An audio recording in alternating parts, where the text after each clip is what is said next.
This is WENY News at 11. Good evening, everyone. I'm Leanne DeRosa. Thanks for choosing WENY News at 11. Aisha is off tonight. There's currently 102 confirmed cases of the measles present in 14 states. As the measles outbreak continues to grow, so does the controversial issue of vaccinations.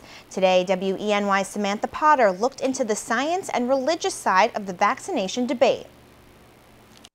The measles outbreak that began at Disneyland in California continues to grow as the Center for Disease Control and Prevention confirmed 18 new cases this week.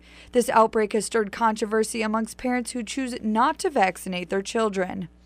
So if a family doesn't immunize, it's not just their families at risk. It's their next door neighbors' kids that are at risk and the people in the office when they come in for a checkup that are at risk.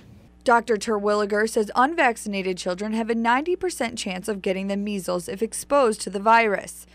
The measles virus is spread from people coughing and sneezing, and in the case of Disneyland, many cases were spread on surfaces.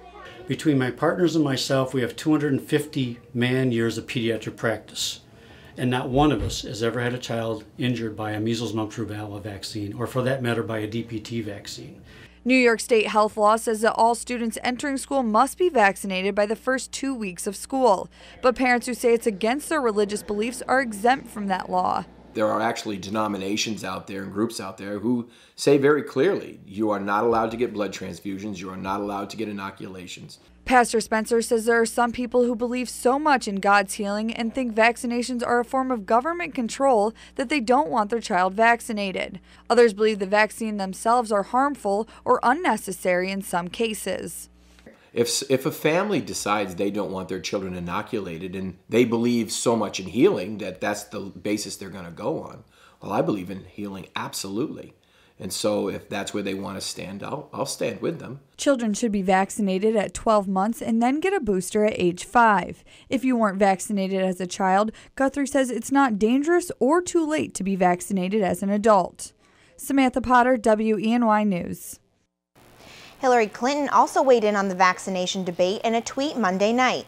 The former Secretary of State and likely 2016 presidential candidate said, quote, "The science is clear. The earth is round, the sky is blue, and #vaccines work. Let's protect all our kids."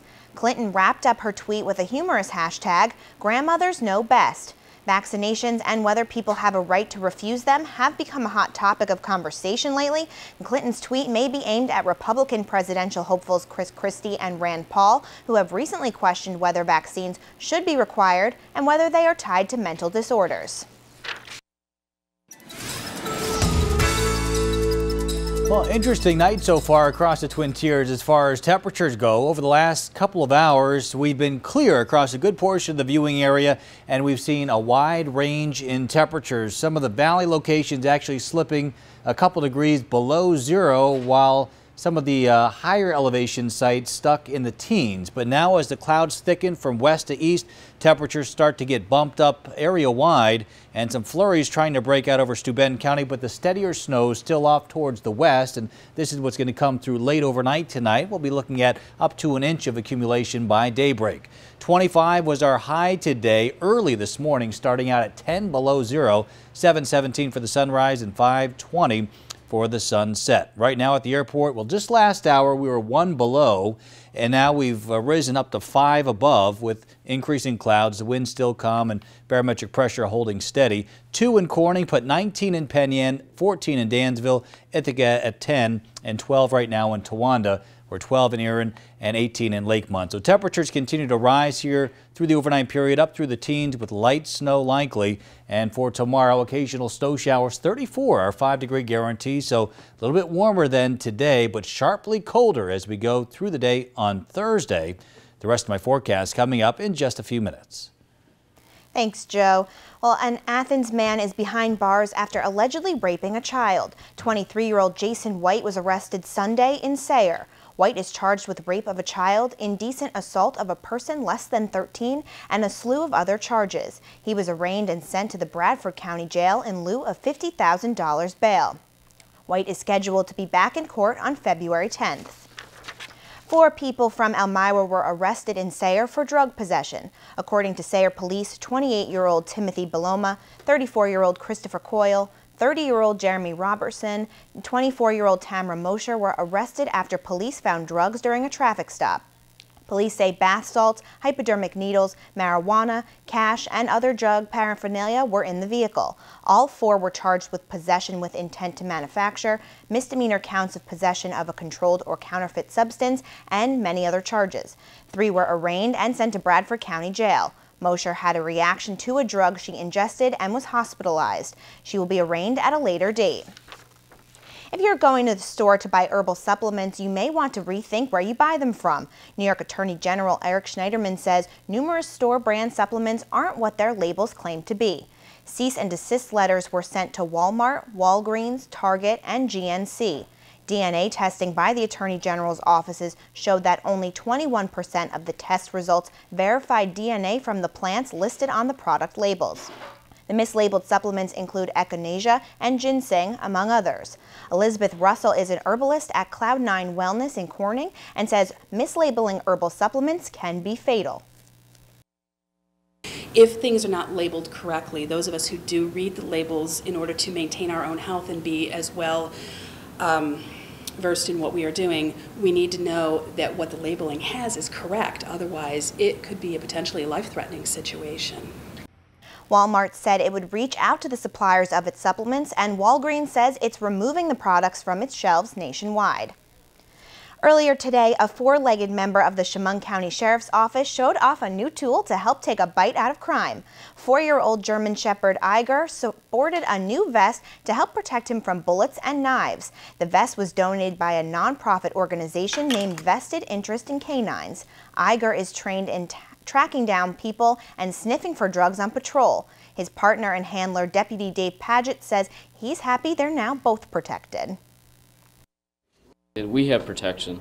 We have a bullet, we have a bullet-resistant vest. So why not try to outfit another tool that we're going to use? He's putting his life on the line, just the same as we are. So why not outfit him, and why not get him protected as well?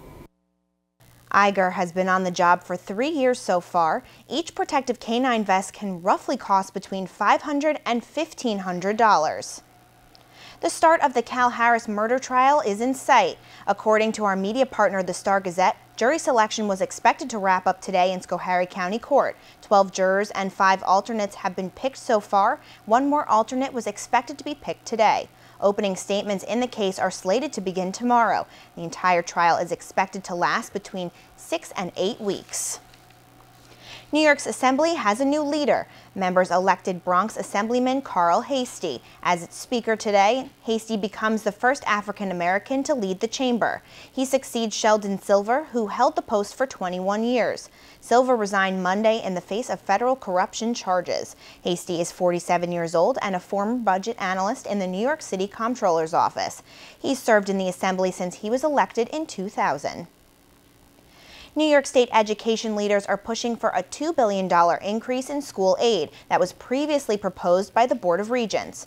Acting Education Commissioner Elizabeth Berlin says it needed to reach academic goals.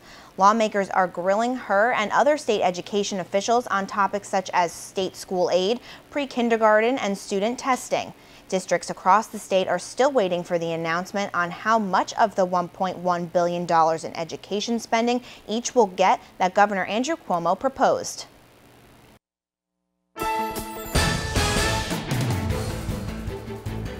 Coming up, there's a new lunch spot in downtown Elmira. You might have been to its previous Horseheads locations, but we'll tell you why it's moving to the city. And here's a look at our Crystal City Skycam in Centerway Square. Joe's full forecast right after the break. You're watching WENY News at 11.